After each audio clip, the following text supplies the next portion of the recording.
አባቶች፣ እናቶች እንደምን ሰነበታችሁ? እንደምን ዋላችሁ? እንደምን አረፈዳችሁ? አሜን። እንድናመሰግነው እንደ እርሱም እንደ ቅዱስ ፈቃዱ በዚህ በተቀደሰ አገልግሎት በእግዚአብሔር ቤት ቅጽር እንድንሰበሰብ የፈቀደልን ለዚህ ሰዓት ያደረሰን አምላካችን እግዚአብሔር ስሙ ይክበር ይመስገን። ቀሲስ መዝገቡ ካሳ እባላለሁ። በቅድስት ሥላሴ መንፈሳዊ ዩኒቨርሲቲ ከመንፈሳዊነት ከስነ ምግባር ከፍልስፍና ጋር ከመሰረታዊ ሃይማኖት ትምህርቶች ጋር በተያያዙ ትምህርቶችን አስተምራለሁ። ወደ ተነሳው ጥያቄ ስንሻገር ድነናል እንድናለንም ወይንም ድነናል እንድናለን በሚል በሃይማኖት ጸሎታችን ላይ ዘወትር ጸሎት ስናደርስ ስንደግም የምናነሳው ቃላት አሉ። ከዚህ በመነሳት በአንዳንድ በተለያዩ በዚህ በማህበራዊ ሚዲያም በኦርቶዶክስ ተዋሕዶ ቤተክርስቲያን አስተምሮ ድነት ሂደት ነው ወይንስ ተፈጽሟል የሚል ጥያቄ ይነሳል። ገና አልተፈጸመም በሂደት ላይ ነው ያለነው ወይንስ አስቀድሞ ተፈጽሟል የሚል ጥያቄ ይነሳል። የዛን መልክ የዛን ስሜት የያዘ ይመስላልና እንደ ኢትዮጵያ ኦርቶዶክስ ተዋሕዶ ቤተክርስቲያን አስተምሮ የነገረ ድነት ትምህርት ድነናል። ድነት ሂደት ሳይሆን የተፈጸመ የተከናወነ እናም እኛም ደግሞ አምነን ድነናል። በዚህ ነው መጀመሪያ ማጥናት ማስቀመጥ የምፈልገው።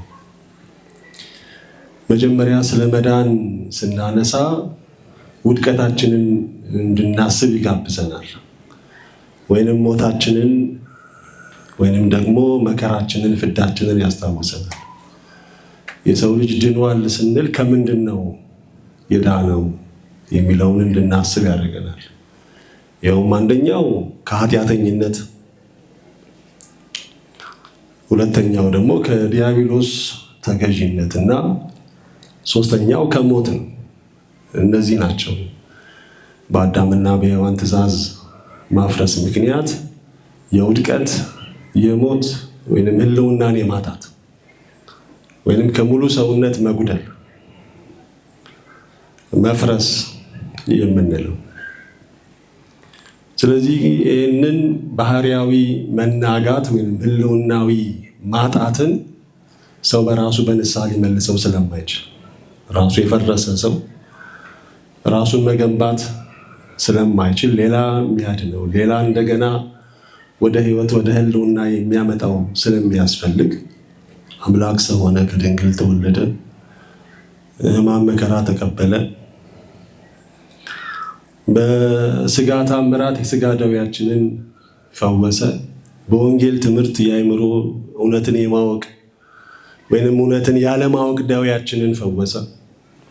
ኋላም በመስቀል ላይ ተሰቅሎ ሞታችንን ወስዶ ህይወቱን ሰጠን። ስለዚህ በመድኃኒታችን በኢየሱስ ክርስቶስ ኃጢአተኝነት ተወግዷል። ክርስቶስ ኃጢአት አልሰራም። ውድቀት ኃጢአት ነው ስንል አዳምና ሔዋን በመውደቃቸው ምክንያት ኃጢአተኝነት ነገሰባቸው ስንል ኃጢአት አለመስራት የማይችሉ ሆኑ ማለታችን ነው። ወይንም ጽድቅ መስራት አለመቻል ማለት ነው። በጎን አውቀው በጎ ሰርተው በጎ መሆን አይችሉም። ወይንም ጽድቅን አውቀው ጽድቅን ሰርተው ጻድቅ መሆን አይችሉም። ውድቀት የምንለው ይህ ነው። ስለዚህ ኃጢአተኝነት ስንል ከኃጢአት ተጽዕኖ መላቀቅ አለመቻል ማለት ነው። ይህንን ጌታችን ኃጢአትን ባለመስራት ጌታችን ኃጢአት አልሰራም። በምንም በደል አላገኙበትም። በአንደበቱም በሰውነቱም አላገኙበትም። በየትኛው ኃጢአቴ ነው የምትከሱኝ ብሎ እሱም ጠይቋቸዋል። ራስን ከእግዚአብሔር ጋር ስለማስተካከል ይሄማ እንግዲህ የእግዚአብሔር ልጅ ነው። ስለዚህ እውነቱን የነገራቸው በእነሱ ያለማመን ይገለጣል እንጂ የእርሱ መሆን አይጎልም። ስለዚህም ኃጢአትም አልሰራም። ስለዚህ ኃጢአትን አስወግዷታል ማለት ነው። በኃጢአት ተይዘውም የነበሩትን ኃጢአትህ ተሰርዮልሃል፣ ኃጢአትሽ ተሰርዮልሻል እያለ ለኃጢአት ተገዢ መሆናችንን አስቀርቶታል። ስለዚህ አንድ ከኃጢአተኝነት ተላቀናል። አሁን ኃጢአት እንሰራለን፣ እሱ ወደኋላ ልንመለስ እንችላለን። ግን ከኃጢአተኝነት ተላቀናል። ለኃጢአት የሚገዛ የሚያዘነብል ባህሪያችንን ከላያችን ላይ አስወግዶት ለጽድቅ የሚገዛ ለቅድስና የሚገዛ ሰውነታችንን መልሶልናል። ሁለተኛ ከዲያብሎስ ቁራኝነት አዳም ሔዋን የዲያብሎስ ባሪያ ተብለው በዮርዳኖስና በቀራንዮ የዕዳ ደብዳቤ አስቀምጦልን ነበር። በጥምቀቱ ጊዜ በእግሩ ተረግጦ በስቅለቱ ጊዜ በመስቀል ላይ ደምስሶ ከዲያብሎስ ባርነት ከዲያብሎስ ተገዥነት አላቆናል። ዛሬ በዲያብሎስ ተጽዕኖ ስር የወደቀ ሰው ይኖራል። ያ ሰው አለ ማለት ግን አልዳንም ማለት አይደለም። ስለዚህ ከዲያብሎስ ተገዥነት ተላቀናል። በእኛ ላይ ሰይጣን ስልጣን የለውም። አጋንንት በእኛ ላይ ኃይል የላቸውም፣ አቅም የላቸውም። ሁለተኛው ሞታችንን ሞቶ ሕይወቱን ሰጥቶናል። ሞት በመስቀል ሞቱ የእኛን ሞት ሞቶ ሕይወቱን ሰጥቶናል። የማይሞተው ሞተ፣ ለሙታን ሕይወት ይሰጥ ዘንድ ሞተ፣ ሞትን ይሽረው ዘንድ ሞተ ነው የሚለው ባሪያቆስ። ስለዚህ ሞት ተሽሯል፣ ሞት ተወግዷል። ስለዚህ ኃጢአተኝነት ተወግዷል፣ ዲያብሎስ ድል ተነስቷል፣ ሞትም ተገሏል። ስለዚህ ድነናል። ይህንን ነው መጀመሪያ በአጽንኦት ማስቀመጥ ያለብን። ድነናል። ነገር ግን በዚህ ዓለም ሕይወት ሂደት ጉዞአችን ስላልተካተተ ገና ከስጋ ድካም ስላላረፍን ከገባንባት መርከብ የቤተክርስቲያን መርከብ ደግሞ ወጥተን የዓለም ባህር ውስጥ ልንገባ የምንችልበት እድል ስላለ ሁኔታ ስላለ ድነናል። በፈጸመው የማዳን ስራ ድነናል። አሁንም በቤተክርስቲያን ውስጥ እንኖራለን። ከዚህም በኋላ ከሚያጋጥመን ፈተና ሁሉ ተሻግረን አልፈን መንግስቱን እንወርሳለን ነው። ድነናል እንድናለም የምንለው ግን ያ በመጽናታችን ቤተክርስቲያን በመግባታችን አንድ ግለሰብ ከመሃል ከተማ ወጥቶ መርከብ ውስጥ ሲገባ በቃ ገባ፣ ተካተተ። አሁን ተቀምጧል እሱ። ቤተክርስቲያኗ ግን ወይንም መርከቧ በባህር ላይ ግን እየተጓዘች ነው ያለችው። ስለዚህ ገብቷል፣ ተቀምጧል፣ ህሊናው አርፏል፣ ልቡ ተካቷል፣ አምላኩን አግኝቷል። በበረቱ የሚሰማራ ከፈጣሪው ጋራ ከታመመለት ካዳነው አምላክ ጋር አንድ ሆኗል። ስጋውን በልቶ ደሙን ጠጥቶ ከእርሱ ጋር ተዋህዷል። አርፏል። በቃ አለቀ። በአንተ እስከምትደገፍ ድረስ ረፍት የላትም እንዳለው ኦገስቲኖስ እርሱን አግኝተን በእርሱ ተደግፈን ከድካም ከጉዞ ከእንግልት እውነትን ከመፈለግ የአእምሮ ግስጋሴ በዓለም ከመባዘን ከመቅበዝበዝ ድነናል። በበረታችን በረኛችን እግር ስር ተገኝተናል። ድነናል። ግን መጽናታችን ደግሞ ይወስነዋል። ገባን እንጂ ጉዟችንን አልጨረስንም። መርከቧ ገና ባህር ላይ ነው ያለችው። ደግሞ የሆነ ነገር ውል ብሎን ከመርከብ ዘለን ደግሞ ባህር ልንገባ የምንችልበት እድል ሊኖር ስለሚችል ድነናል፣ እንድናለንም።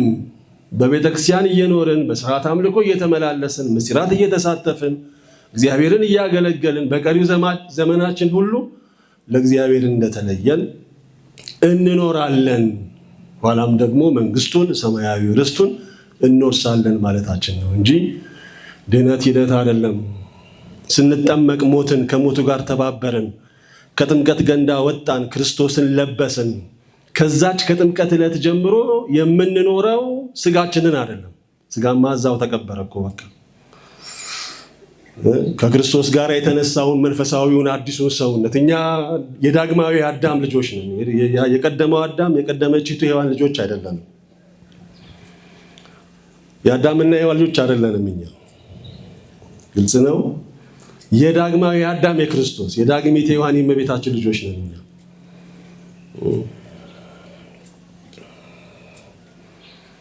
ስለዚህ ዳግመኛ በስጋ ፈቃድ፣ በስጋ ሐሳብ፣ በስጋዊ ዕውቀት የምንኖር ከሆነን ወደ ቀደመው አዳም፣ ወደ ወደቁት፣ ወደ ፈረሱቱ በስጋና በደም ወዳሉቱ ነው እየተመለሰን ያለን። እኛ ክርስቶሳውያን ነን። እኛ የድንግል ማርያም ልጆች ነን። እኛ በመንፈስ ቅዱስ ከመንፈስ ቅዱስ አብራክ ከማኅፀነ ዮርዳኖስ የተወለድን ለአዲስ ሕልውና ምን ያህል ተግባራዊ ነው እያደረግን ያለ ነው ሌላ ጉዳይ ነው። ምናልባት ወደኋላ ጥያቄ የሚጋብዘን ከሆነ እንመለስበታለን። አሁን በዳንበቱ መልክ ነው ወይ የምንመላለሰው? ሌላ ጥያቄ። በጥምቀት ጊዜ ለስጋ ሞተን ለመንፈስ ተወልደን በአዲስ ማንነት እንገኛለን። አዎ። ያንን ተግባራዊ እያደረግን ነው? ሌላ ጥያቄ ነው። ግን ስናምንና ስንጠመቅ ኃጢአተኝነትን አውልቀን ለስጋ መኖርን አራግፈን የክርስቶስ የሆኑቱ ስጋን ከነምኞቱ ከነመሻቱ ሰቀሉ እንዳለው ቅዱስ ጳውሎስ ለስጋ ፈቃድ ለምድራዊ ሐሳብ መኖርን ሰቅለን በመንፈስ ቅዱስ ልጅነት ተገኝተን በዳነ ሰው ማንነት ለመኖር ያመንን የተጠመቅንና የዳንን ግን በዳንበቱ ማንነት ነው ወይ እየተመላለስን ያለ ነው? በቤተሰባዊ፣ በማህበራዊ፣ በስራ ተቋም? የሌላ ጥያቄ።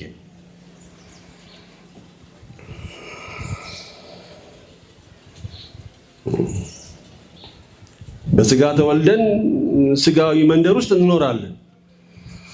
ከመንፈስ ቅዱስ ደግሞ ተወልደን የመንፈስ ቅዱስ ልጆች ተብለን ደግሞ እናድጋለን። ሕፃን ቅዱስ፣ ወጣት ቅዱስ፣ ጎልማሳ ቅዱስ፣ አረጋዊ ቅዱስ ሆነን እናድጋለን። በስጋ በማደጋችን ልክ ከመንፈስ ቅዱስ እንደመወለዳችን እንደ መዳናችን ነው ወይ በየዕድሜ ዘመናችን እያደግን ያለ ነው? ሌላ ጥያቄ ነው እንጂ ድነናል ነው።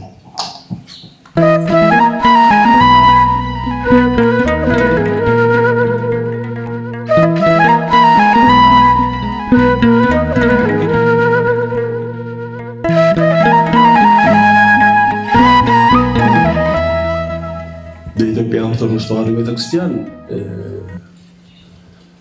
መድኃኒታችን ኢየሱስ ክርስቶስ ምንም በስጋ ተገልጦ ከድንግል ተወልዶ በምድራዊ አኗኗር ብናየውም የእግዚአብሔር ልጅ ነው ብለን አባቱ በመሆኑ የማይቀርመው የማይበልጠው እሱም ወልድ ልጅ በመሆኑ የማያንስ የማይከተል የአካል ልዩነት የባህሪ ግን አንድነት ብለን አብን እግዚአብሔር በምንለው ልክ ወልድንም እግዚአብሔር እንላለን። ባህሪያዊ አምላክነት ማለት ነው። መንፈስ ቅዱስንም እግዚአብሔር እንላለን። አካላዊ ልዩነት፣ ባህሪያዊ አንድነት። አሁን በሌሎች የክርስትና እምነት ቤቶች ችግር የሆነው ዛሬም ስለ ኒቆዲሞስ ቅድም ስንሰማ እንደነበረው ስለ እግዚአብሔር ልጅነት ሲነገረን ኒቆዲሞስ ምንድን ያለው? ሰው እንደገና ወደ እናቱ ማህፀን ገብቶ ከሸመገለ በኋላ ይወለድ ዘንድ ይችላልን ነው ያለው። እና የልደት ነገር ሲነሳ አሁንም በስጋ መወለድን ነው ሰው የሚያውቀው፣ ሌላ እውቀት የለውም። መወለድ ሲባል እኛም ልደት አክብሩ ስንባል የተወለድንበትን ቀን ቆጥረን ነው የምናከብረው። ከዛ ውጭ ልደት የለንም። እንደዛ ነው አይምሮአችን የሚያስበው። ከስጋ ጋራ የተሳፋ የተጣመረ አይምሮ ስለሆነ ያለን መወለድ ስንል ያቺ የስጋ ልደት ብቻ ነች ትዝ የምትለን እንጂ ከመንፈስ ቅዱስ የተወለድንበቱ ይበልጥ ነበር። ለክርስቲያን የስጋ ልደቱን ማክበር ምንም ትርጉም የለውም። በስጋ ወደዚህ ዓለም ከመጣንበቱ ይልቅ የእግዚአብሔር ልጆች የሆንበቱ ይበልጣል። የአቶ ገሌ የወይዘሪት ገሌ ልጅ ከተባልንበቱ ይልቅ የእግዚአብሔር ልጆች የተባልንበቱ ይበልጣል። ለዚህ ነው የስጋ የሆነ ሁሉ ስጋ ነው ያለው ለኒቆዲሞስ። ስጋውያን እንደ ስጋ ነው የሚመለከቱት። የክርስቶስን የባህሪ አምላክነት ለመመስከር ከስጋዊነት መውጣት ይፈልጋል። ቅዱስ ጴጥሮስ ክርስቶስ ፊት ለፊት አጠገቡ ቆሞ ሰዎች የሰውን ልጅ እኔን የሰውን ልጅ መልሱን እኮ እየመለሰለት የሚጠይቀው ነው የሚመስለው። ሰዎች የሰውን ልጅ ማን ይሉታል ብሎ ሲለው እንዴ የሰው ልጅ ነሃ ነበረ እኮ ማለት የነበረበት። የሚያየው በስጋ የተዋሃደ ስጋን የተዋሃደ አምላክ ስለሆነ። ቅዱስ ጴጥሮስ ግን ምንድን ነው ያለው? አንተ ክርስቶስ የእግዚአብሔር ልጅ ነህ ነው ያለው። በስጋ እየተመለከተው ሰማያዊ የእግዚአብሔር ልጅነቱ፣ በምድር እየተመለከተው መለኮታዊ የእግዚአብሔር ልጅነቱን ነው ይመሰክር የነበረው። ይህንን ለመመስከር ከስጋና ከአይምሮ መላቀቅ ይፈልጋል። ለዚህ ነው ጌታችን ይህንን ስጋና ደም አልገለጠልም በሰማይ ያለ አባቴ መንፈስ እንጂ። ልብ አድርጉ። የኢየሱስ ክርስቶስን የባህሪ አምላክነት ለመመስከር ከመንፈስ ቅዱስ መወለድ ያስፈልጋል።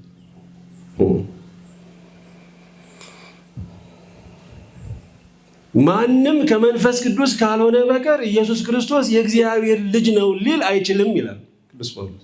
አይችልም። ከየት መጥቶ በምን? በስጋ ውስጥ የተነገረ ሰው ሁሉም ሰው ስጋዊ ስለሚመስለው ክብር ምስጋና ለእርሱ ይሁንና አርዮስም ፍጡር ነው አለ። ለምን? በተፈጠረ አይምሮ ውስጥ ሆኖ ማለት ነው። ሰባልዮስም ከፍ አለና እግዚአብሔር በተለያየ ዘመን እንደ አባት፣ እንደ ልጅ፣ እንደ መንፈስ ቅዱስ፣ እንደ ሕይወት እየሆነ ተገለጸ እንጂ አንድ ነው ብሎ እንደ አሕዛባውያን ወይንም እንደ አይሁድ አንድ ገጽ ነው፣ አንድ ባህሪ ነው፣ አንድ አካል ነው እንደሚሉቱ ነው ሲያስብ የነበረው ሲያስተምርም የነበረው። ለምን? አይናችን ስጋ ከሆነ የምናየው ስጋውን ብቻ ነው፣ የምንመሰክረውም ስለ ስጋ ነው። ስለ ክርስቶስ የባህሪ አምላክነትና የእግዚአብሔር ልጅነት ለመመስከር ግን ከመንፈስ ቅዱስ መወለድ የእግዚአብሔር ልጅ መሆን ይፈልጋል። ስለዚህ የሚያምኑ የሚመስላቸው ያወቁት የመሰላቸው ግን በደንብ ያልተረዱቱ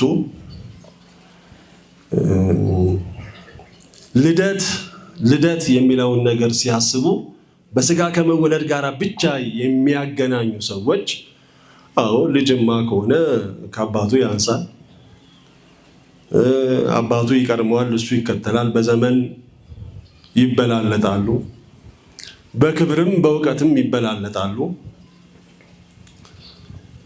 በነገራችን ላይ የሃይማኖት ትምህርት በቅድስት ሥላሴ በጣም ነው በአጽንኦት የምናስተምረው። በአይምሮአችን አካተን የምንረዳው እና በሰብአዊ ቋንቋ ይሄ በየማህበረሰባችን በምንናገረው ቋንቋና በምናገናኘው ቃላት የእግዚአብሔር ነገር አይነገርም፣ የእግዚአብሔር ነገር አይገለጥም።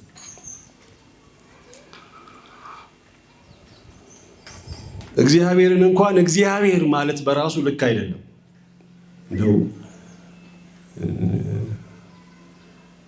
የጸነነ እንዳይሆንባችሁ። ምክንያቱም እግዚአብሔር መሰየም ማለት አካቶ አውቆ ላወቅነው ነገር ስም ማውጣት ማለት ነው።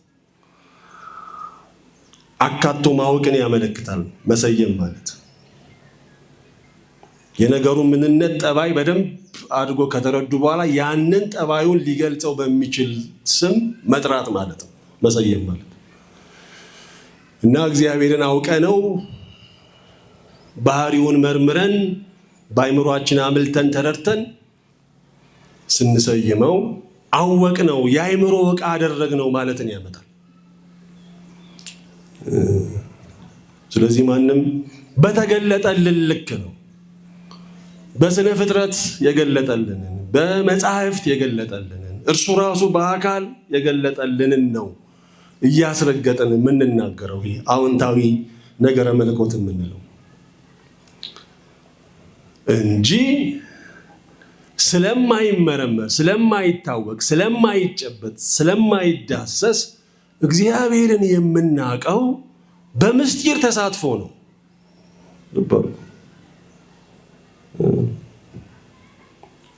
ምስጢራትን በመሳተፍ ስርዓት አምልኮ በመፈጸም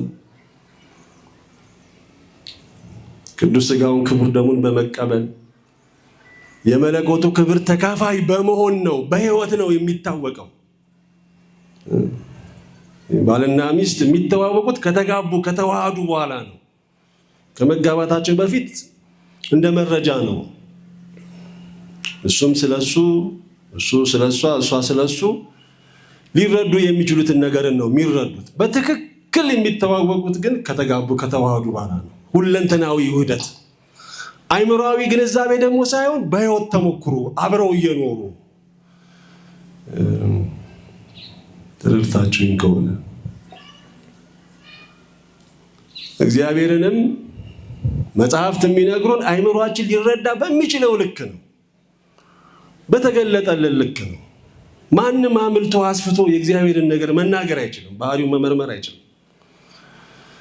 በተለይ ደግሞ እኛ በዚህ በስጋዊው ምድርና በስጋዊ ዕውቀት ስለሆነ የኖርነው መንፈሳዊውን ለመረዳት በጣም በጣም ያቅተናል፣ ይረቅብናል። ምንም እንኳን በቤተክርስቲያን ልጅነት ያገኘን ብንሆንም ዓለሙ ነው እየመገበ በስጋዊ ዕውቀትና በስጋዊ አይምሮ ነው፣ አይዲዮሎጂ ነው እየገነባን የቆየ ነው። ስለዚህ መንፈሳዊውን ነገር ለመረዳት በጣም ሩቅ ነው ይሆን ነው የዓለም ጫና፣ የስጋ ፈቃድ ግፊት ማለት ነው። እሱን እንኳን አልፈን ሊቃውንት በተረዱት ልክ እንኳን ብንረዳ በተገለጸልን ልክ ነው እንጂ አምልተን አስፍተን ልናውቀው አንችልም። ስለዚህ በሕይወት ግን እናውቀዋለን። ዳዊት እግዚአብሔር በቀኜ ነው ሲል እኮ እንደዚህ አጠገቡ ቆሞ አይደለም። በጥበቃው፣ በመግቦቱ፣ በቸርነቱ ከጠላቶቹ እንዴት እንደሚያድነው፣ እንዴት እንደሚጠብቀው በረድኤቱ ስለሚያየው ማለት ነው። እግዚአብሔር የሚታወቀው በረድኤት ነው። እግዚአብሔር የሚታወቀው በምስጢር ተሳትፎ ነው፣ በበረከት ነው። እና እዛ ውስጥ ያልገቡ ሰዎች ስለማይታያቸው በስጋ አይተውት አዎ ስጋ ነው፣ ሰው ነው፣ ክብር ምስጋና ለእርሱ ይሁን፣ ፍጡር ነው እያሉ ሊናገሩ ይችላሉ። ያ የሚያሳየው ግን የክርስቶስን ማንነት ሳይሆን የተነከሩበት ሊያዩ የሚችሉበት አይናቸው የተሸፈነ መሆኑን ነው የሚያሳየው። ፀሐይ ወጥታ ምድሩን መልታው ሙቀቱ ሁሉ ቅጠሉን ፍጥረቱን ሲያለመልመው ውሎ ፀሐይ አልወጣችም ብትሉ የሆነ ዋሻ ውስጥ ነው ያሉት ማለት ነው ብዬ ነው የማስበው። የእናንተን አለማየት የእናንተን አንድ የገባችሁበትን ጉሮኖ ነው የሚመሰክረው እንጂ የፀሐይን አለመውጣት ሊሰርዘው አይችልም። ወጣለች ፀሐይ፣ ብርሃኗ ምድርን መልቷል። ያዩዋት በሙቀቷ ይመላለሳሉ፣ በብርሃኗ ይመላለሳሉ። ኢየሱስ ክርስቶስ አማናዊ ፀሐይ ነው። የማዳን ስራውን ለዓለም ሁሉ ፈጽሟል። የእግዚአብሔር ልጅ ነው። ሞታችንን ኃጢአታችንን ዲያብሎስን አስወግዷል ላላመኑት አሁን ድረስ አይሁድን ብትሉ የገቡበት የራሳቸው ታሪክ ውስጥ ገብተው ተሰንቅረው አላዩትም። የእግዚአብሔር ልጅ ተወለደ ዓለምን አዳነ ብሎ መቀበል አቅቷቸዋል። ይሄ የሚያሳየው እነሱ የገቡበትን ጨለማ እንጂ የእግዚአብሔር ልጅ ለዓለም የፈጸመውን የማዳንን ሥራ በምንም ተአምር አይሰርዘውም። ባለማየታችሁ አይናችሁ ውስን እንደሆነ ወይ የአይናችሁ መነጽር ላይ ያለው ቆሻሻ እንደጋረዳችሁ ያሳያል እንጂ የክርስቶስ እውነት አስቀድሞም የተጻፈ በነቢያት የተነገረ በሐዋርያት የተመሰከረ በዘመናት ያው 21ኛ ክፍለ ዘመን ላይ ነው ያለነው። እንግዲህ ልብ አድርጉ 2100 ዓመት ያህል ነው እና ዛሬ ስለ ክርስቶስ ልናወራ የምንችልበት ዘመኑ አሁን ግሎባላይዜሽን ላይ ነው ያለነው። ፖስት ሞደርኒዝም ላይ ነው ያለነው። ስልጣኔ ላይ ነው ያለነው። ቴክኖሎጂ ላይ ነው ያለነው። እንዴት ከዚህ አሁን ካለንበት ዘመን ወጥተን እንደገና ወደ አንደኛው ክፍለ ዘመን ተመልሰን ዛሬም ክርስቶስ፣ ዛሬም ወንጌል፣ ዛሬም እውነት እንላለን? ለምን? ዘመን የማይሽረው እውነት፣ ምንም አይነት ጨለማ የማይጋርደው ፀሐይ፣ የማንም አለማመን የእግዚአብሔር ልጅነቱን ላያስቀረው የማይችል እውነት ስለሆነ ማለት ነው እና የምናይበት አይናችን ክርስቶስን የተመለከትንበት አይናችንን ነው የሚያሳየው። የባህሪ አምላክነቱን አለመረዳት እንጂ የእርሱን የእግዚአብሔር ልጅነት የሚሰርዘው የሚያጎለው አይደለም። ምናልባት ጥያቄውን አግኝቼው ከሆነ ቃልዎት ያሰማልን። ድንገት እዚሁ ጥያቄ ላይ አብ ልጁን የማይቀድም ወልድ ደግሞ አባቱን የማይከተል ወይም የማይቀድም መሆናቸውን ይሄ አብ ወልድን ቢወልደው መንፈስ ቅዱስን ቢያሰርጸው አይቀድማቸው የሚለው ጋር ተያይዞ በስጋ ልደት አብርሃም ይስሐቅ ያዕቆብን ቢወልድ በመካከላቸው መቀዳደም አለ።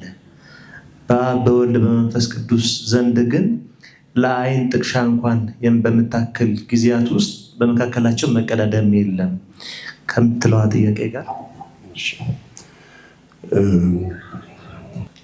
ሥላሴ ስንል ባህሪያዊ አንድነትና አካላዊ ልዩነትን እናምናለን፣ እንመሰክርማለን። አብ ወልድ መንፈስ ቅዱስ በባህሪ አንድ ናቸው። በባህሪ አንድ ናቸው ወይንም ደግሞ ባህሪ በሚገለጥባቸው ነገሮች ሁሉ አንድ ናቸው። መለኮትነት፣ ገዥነት፣ መፍጠር፣ መጠበቅ፣ መመገብና ዓለምን መቀደስ፣ ዓለምን ማሳለፍ ባህሪ በሚገለጥባቸው ሁሉ አንድ ባህሪ ብለን ነው የምንናገረው። አካል ስንል ግን አብ የራሱ አካል አለው፣ የራሱ መልክ አለው፣ የራሱ ገጽ አለው፣ የራሱ ስም አለው፣ የራሱ ግብር አለው። አካል ስንል ወልድም እንደዚሁ መንፈስ ቅዱስም የየራሳቸው የሆነ ገጽ፣ መልክ፣ ግብር፣ ስም አላቸው።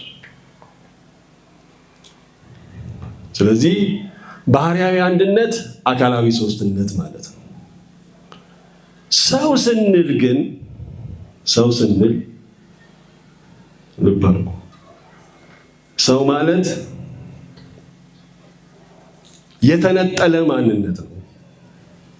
የተነጠለ ማንነት፣ የራሳችን ባህሪ፣ የራሳችን ስም፣ የራሳችን መልክ፣ የራሳችን ማንነት ይዘን ነው የምንመጣው። በስጋ ስንወለድ የራሴ እኔን የሚገልጽ ባህሪ አለ፣ እኔን የሚገልጽ ግብር አለ፣ ስም አለ። የራሴ ማንነት ነው ይዤ የምመጣው ወደዚህ ዓለም። ግለሰብ ነኝ ማለት ነው፣ ወይም ኢንዲቪዥዋል የምንለው ማለት ነው።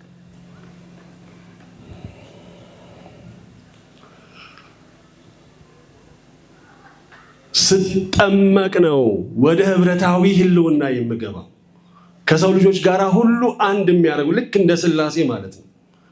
ሰውን አንድ የሚያደርገውን የሰውነት ባህሪ ይጋራና በአካል ግን በራሴ እውቀት፣ በራሴ ታለንት፣ በራሴ ጸጋ ወይንም እያንዳንዱ በየራሱ ጸጋና ሀብት የሚገለጥበቱ አካላዊ መገለጫ ነው። የባህሪ አካላዊ መገለጫ ማለት ነው። ስለዚህ ለሰው ስንናገር አብርሃም ስንል አብርሃም የራሱ ባህሪ ያለው የራሱ አካል አለው። ስለዚህም ሲፈጠር ቀድሞ ነው የተፈጠረው። ከይስሐቅ ቀድሞ ነው የተፈጠረው። ይስሐቅ የራሱ ስም አለው፣ የራሱ ግብር አለው፣ የራሱ ማንነት አለው። ከአብርሃም ቀጥሎ ነው ወደዚህ ምድር ወደ ህልውና የመጣው። ያዕቆብም እንደዚሁ። ስለዚህ ስለ አብርሃም፣ ስለ ይስሐቅ፣ ስለ ያዕቆብ ስናወራ በተለያዩ ጊዜያት ወደ ህልውና የመጡ የየራሳቸው ተናጠላዊ የሆነ ባህሪና አካላዊ መገለጫ ያላቸው ነው የምናወራው። ስለ ሰው ስናወራ የሰው ልጅ በሚገለጥበቱ ማንነት ስለ ሥላሴ መናገር ያው የሥላሴን ባህሪያዊና አካላዊ ልዩነትን አለመረዳት ነው። ስለዚህም ለምን እንደ አብርሃም፣ እንደ ይስሐቅ፣ እንደ ያዕቆብ አልሆነ ማለት አይቻልም። እንደ ሥላሴ ሰው የሚሆነው በጥምቀት ነው። ስንጠመቅ አንድ የሰው ማንነት ውስጥ ገባን። ሥላሴ በባህሪ አንድ ከመሆናቸው ጋር የሰው ልጅ ሁሉ በባህሪ አንድ የሚሆንበትን ማንነትን እውን እናደርግና በየራሳችን ጸጋ፣ በየራሳችን እውቀት፣ በየራሳችን የአገልግሎት ሀብት፣ በየራሳችን ስጦታ የምንገለጥ እንሆናለን። እስካልተጠመቅን ድረስ ግን ግለሰቦች ነን። የተናጠልን ወይንም ደግሞ የተከፋፈልን ማንነቶች ነን። ስለዚህ ሰውን በተከፋፈለ ማንነቱ በተነጣጠለ መልክ የተረዳነውን ሥላሴን በዛ መልክና ሁኔታ ነው የምንረዳው ብሎ ማለት አይቻልም። በዛ መልክ የምንገልጽ ከሆንን አለመጠመቃችንን፣ አለማመናችንን ወይንም ደግሞ እግዚአብሔርን የምናይበት መንፈሳዊ ዓይንና ሕይወት ያልገባን መሆናችንን ነው የሚያስረዳው።